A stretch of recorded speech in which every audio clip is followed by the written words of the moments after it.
Good evening, welcome to South Asia Newsline. I'm Avneet Arora. Here are the top stories we are tracking for you on Wednesday, the 3rd of December. BJP slams Aziz's statement, says Pakistan has lost credibility on Kashmir. Pakistan Army aerial strikes kill 15 suspected militants in tribal areas. And people of Gilgit brace for harsh winter as government turns blind eye.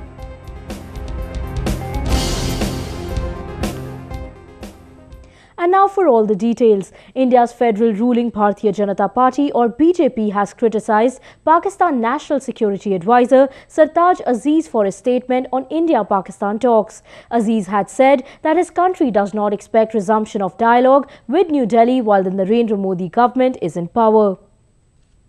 The BJP on Wednesday said Pakistan should shun sponsoring terrorism instead of blaming Indian Prime Minister Narendra Modi for the breakdown of dialogue between the two countries. The party also said India is still open to resuming talks with Pakistan. The problem is not Mr. Narendra Modi's attitude. The problem is Pakistan-sponsored terrorism. Mr. Modi is always ready to be reasonable. It's always ready to have a dialogue. But Mr. Modi is not ever going to compromise with terrorism. That is what Pakistan must understand.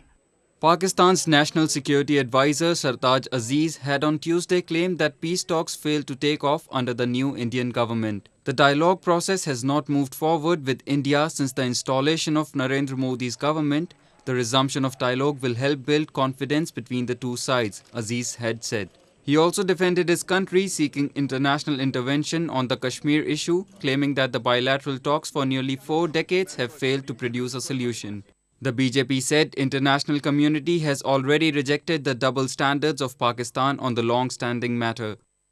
देखिए international community भी पाकिस्तान की जो ये दोगलापंथी है ना कि एक तरफ आप अमन और डायलॉग की मांग करते हैं और उसी वक्त आप बमबारी करते हैं हमारे फ्रंटियर पे उसी वक्त आप टेररिज्म का इस्तेमाल करते हैं उसी वक्त आप टेररिज्म की धमकी देते हैं तो इंटरनेशनल कम्युनिटी भी इन बातों से बहुत थक गया है पाकिस्तान की क्रेडिबिलिटी खत्म हो गई है Aziz's statement comes days after Prime Minister Modi shook hands with his Pakistan counterpart Nawaz Sharif during the SAARC summit in Nepal's capital Kathmandu last week, raising hopes of resuming dialogue.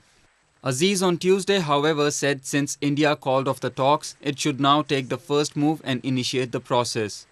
India had in August withdrew from the proposed meeting between the foreign secretaries of the two neighbours after Pakistan High Commissioner Abdul Basit met Kashmiri separatist leaders despite New Delhi's strong protest.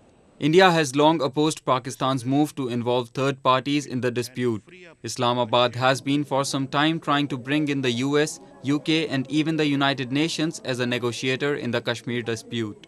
However, it has tasted repeated failures as international community has time and again asked Pakistan to find a solution through mutual consent with India. Afghan President Ashraf Ghani has said his government is committed to implement reforms in the country. He also expressed satisfaction over the NATO's promises of continued support to Afghanistan post-2014.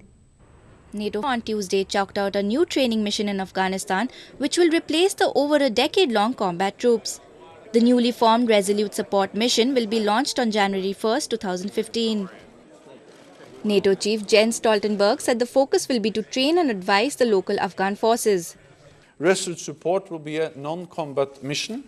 Around 12,000 troops from NATO allies and partners will train, advise and assist the Afghan National Security Forces and ensure that we continue to build on the gains we have made in Afghanistan. Afghan President Ashraf Ghani thanked the NATO for the support it had extended through the years and reiterated his government's commitment to fast-track reforms in the country. Europeans, North Americans, other members, Australians, Japanese, who have provided such generous support should understand that the Government of National Unity is committed to fundamental reforms, to owning our destiny, to ensuring that we are in the lead regarding reforms processes, that the speed with which we've moved in the last 2 months is going to be an enduring tempo. NATO will formally conclude its 13-year-long combat mission in Afghanistan on December 31st, leaving an increasingly worsening security situation in the country to be defended by the Afghan forces. Many, however, believe that the 350,000-strong Afghan and military police forces are not ready to keep the Taliban, which has stepped up attacks recently, under check. Bangladesh's International War Crimes Tribunal or ICT on Tuesday found British journalist David Bergman accused of contempt of court.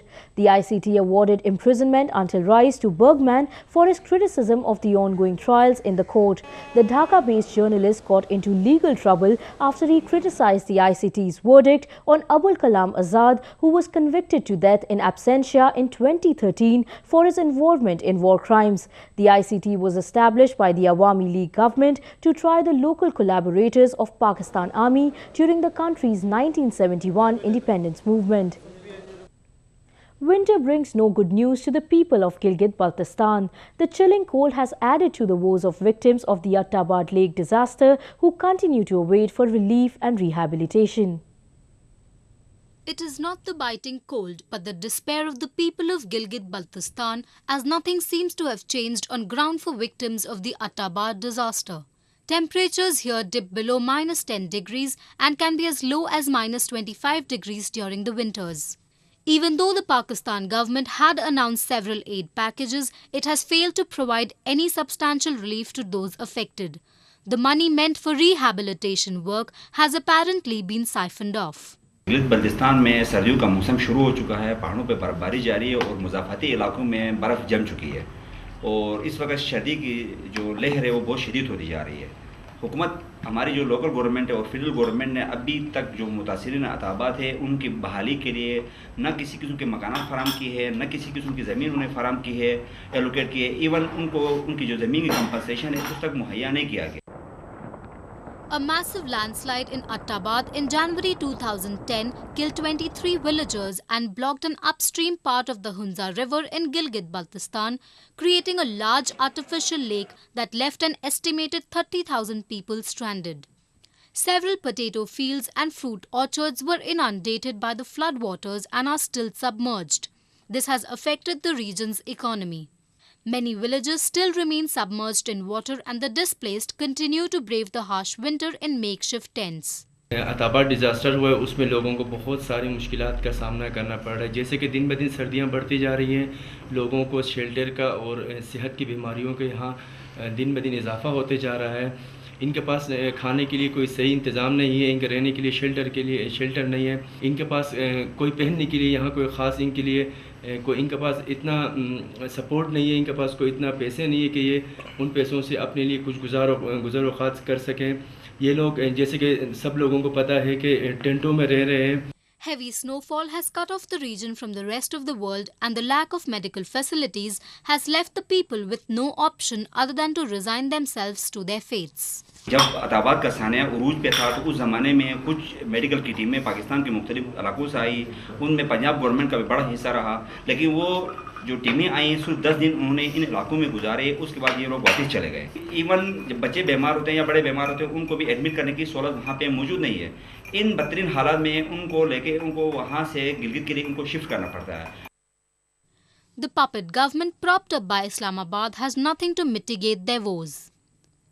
Brushing aside rising concerns of the international community, Pakistan has been exploiting the seismically active region's rich natural resources without paying any royalty. At least 15 militants were killed in airstrikes by Pakistan Army in the ongoing Operation Zarb-e-Azb on Wednesday.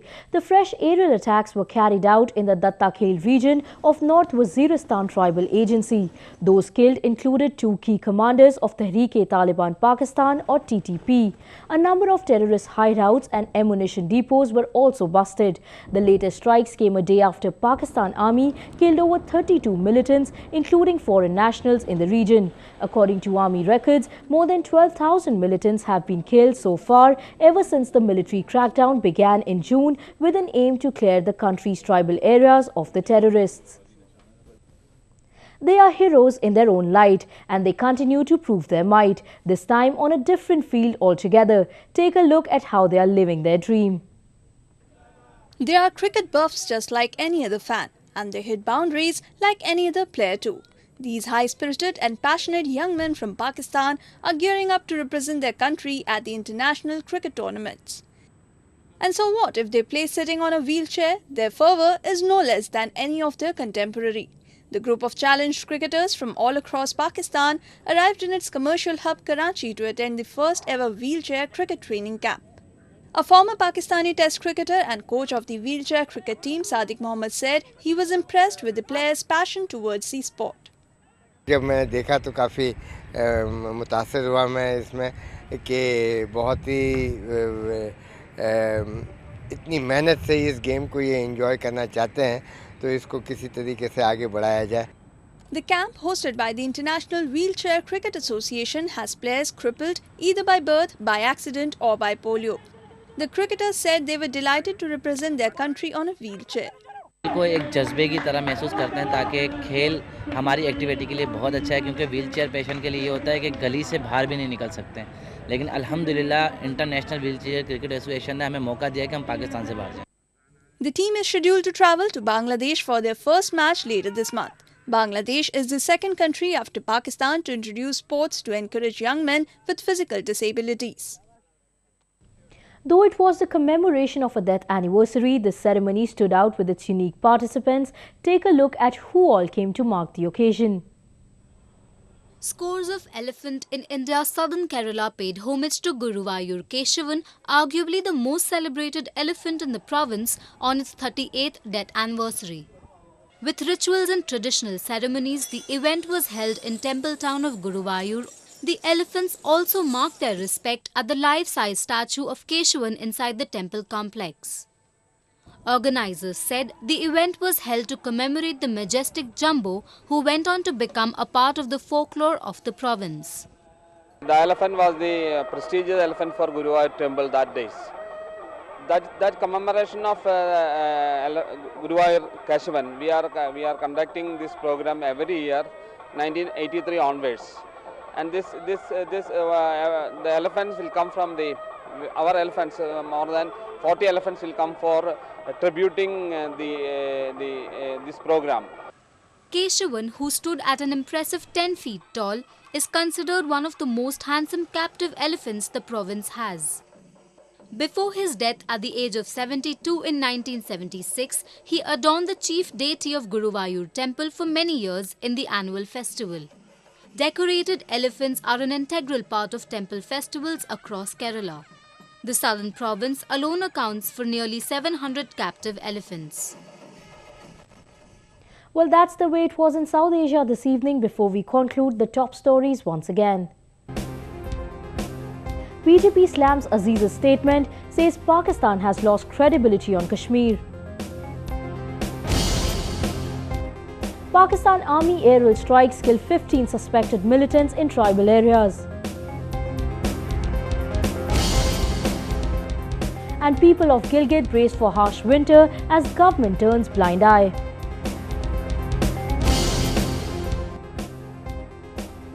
That's all in tonight's edition. We'll see you same time tomorrow. Good night.